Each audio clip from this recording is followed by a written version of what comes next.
जी। और यही पाकिस्तान का मसला है। वो ये है कि इंडिया जो है वो अगले 5 साल में 9% ग्रोथ एक्सपेक्ट कर रहा है। 9%?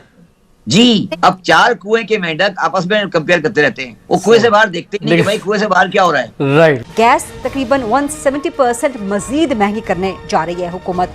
तो ये अगर run of the mill stereotype किस्म के फॉर्मूले अपनाने हैं तो फिर आप मईशत को अपने पांव पे खड़ा कैसे कर सकेंगे, कारोबार कैसे चला पाएंगे? सिंध और पंजाब की सरहद के दरमियान वाक़े कच्चे के इलाके में गुज़िश्ता कई दहाइयों से डाकू राज चल रहा है।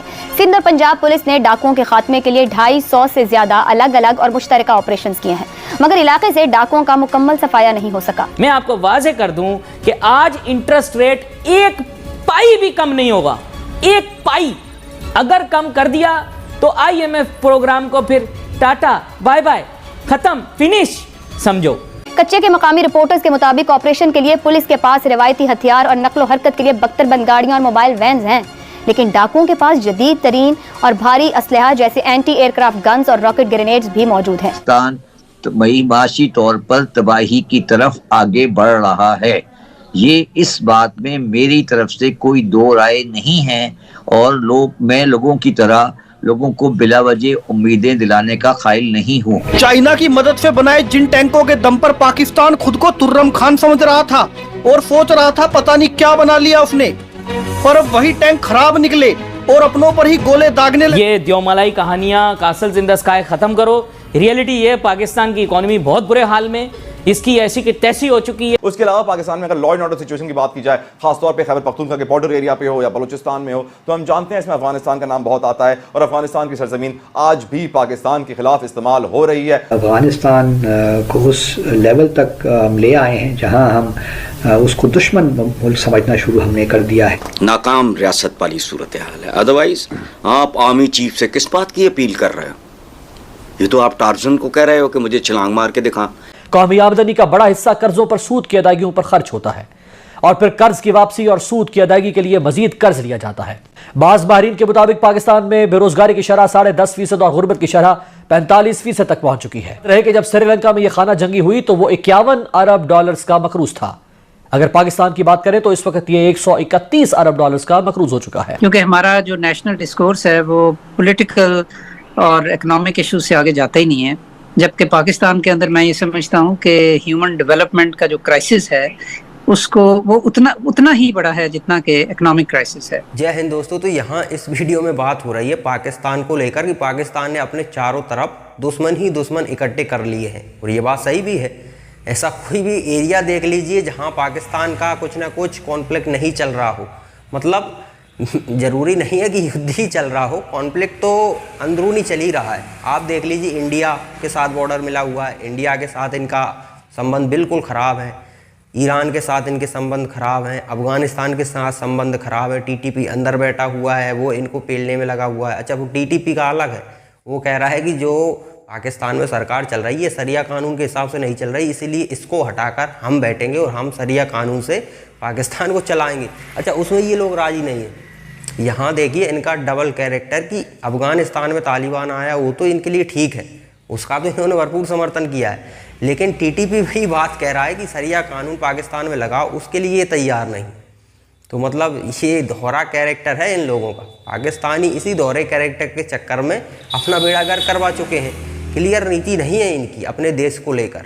अपने ही देश में अलग अलग टुकड़ों में इन्होंने अपने देश को बांट दिया है, सभी के साथ सौतेला सा व्यवहार करते हैं। तो फिर कल्पना करेंगे। और अब देखिए तालिबान के मामले में देखिए कि अभी पहले क्या किया कि तालिबान जब सत्ता में नहीं था तब से ये क्या करते आए, जो जितने भी अमेरिका अफ़गानिस्तान में घुसा तो अमेरिका इनको डॉलर दे रहा था, किस बदले में कि जितने भी रिफ्यूज़ी निकल कर आएंगे अफ़गानिस्तान से उन्हें आपको शरण देनी है, तो डॉलर मिल रहा था। तो ये क्या कह रहे थे कि ये तो हमारे भाई हैं, इनको हम शरण नहीं देंगे तो किसको देंगे, तो सभी को ले लिया।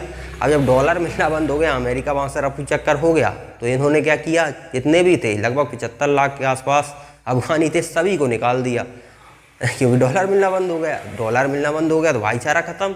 भाईचारा तो डॉलर से था ना, अफ़गानियों से नहीं था। तो ये इनका कैरेक्टर बताता है। अब इन्होंने भगा दिया तो अब स्वाभाविक है उनका लोड किस पर पड़ेगा, उधर तालिबान पर।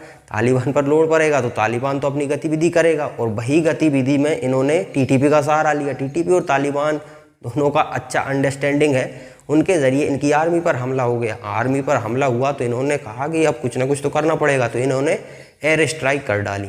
अब एयर स्ट्राइक कर डाली तो तालिबान स्वाभाविक है रिटेलिएट तो करेगा ही करेगा। हालांकि तालिबान कोई उतना पावरफुल नहीं है, कोई ऐसा नहीं है, उतनी छोटी मोटी ट्रेनिंग ऐसा नहीं है कि अमेरिका को भगा दिया। अब स्वाभाविक है, अमेरिका जब आया था तो ये लोग छुप गए थे, अब छुप गए लोगों को कैसे ढूंढेगा अमेरिका भी, इसीलिए इन्हें हरा नहीं पाया। इसका मतलब ये नहीं है कि ये पावरफुल है।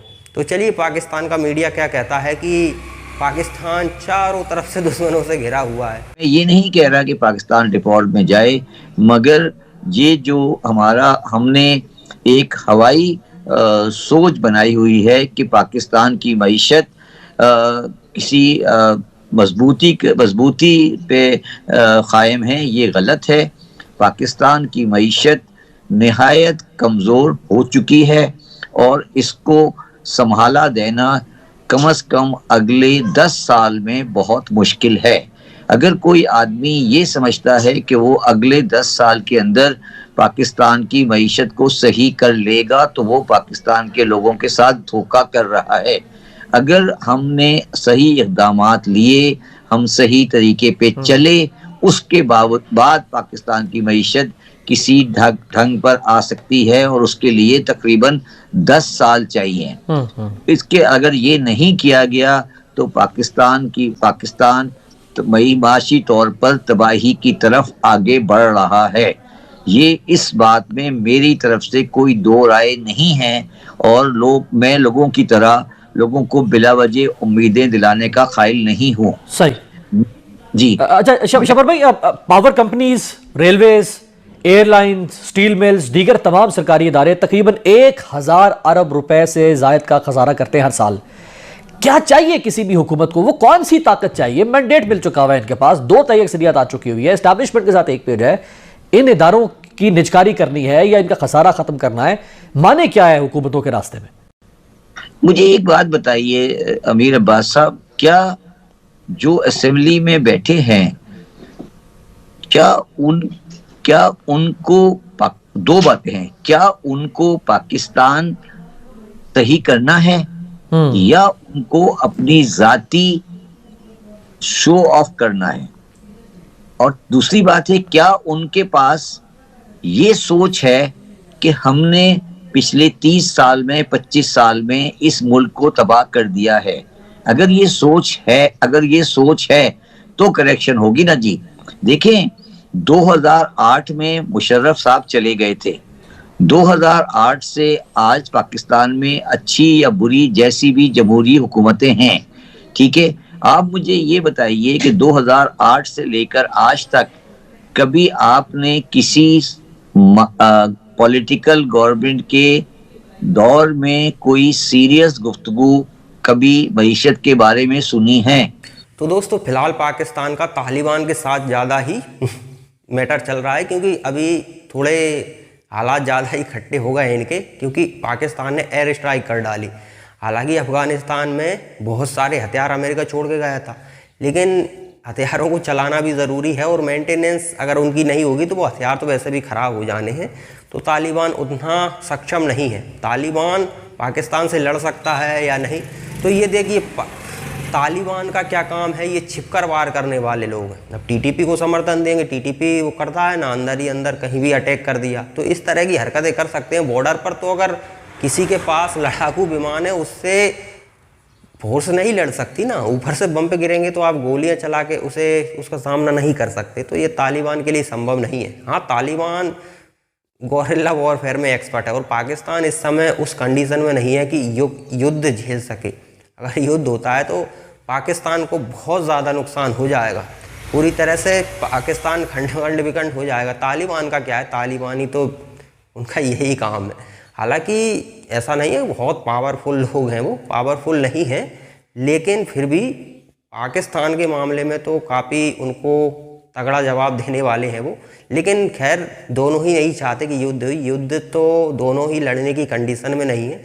एक को तो किसी ने रिकॉग्नाइज नहीं किया है और दूसरा दुनिया से भीख मांग रहा है और उसे भीख भी नहीं मिल रही, तो दोनों भी उस कंडीशन में नहीं है। विवाद होगा, थोड़ा बहुत और बढ़ जाएगा, लेकिन पूरी तरह से युद्ध का ऐलान मुझे नहीं लगता कि संभव है।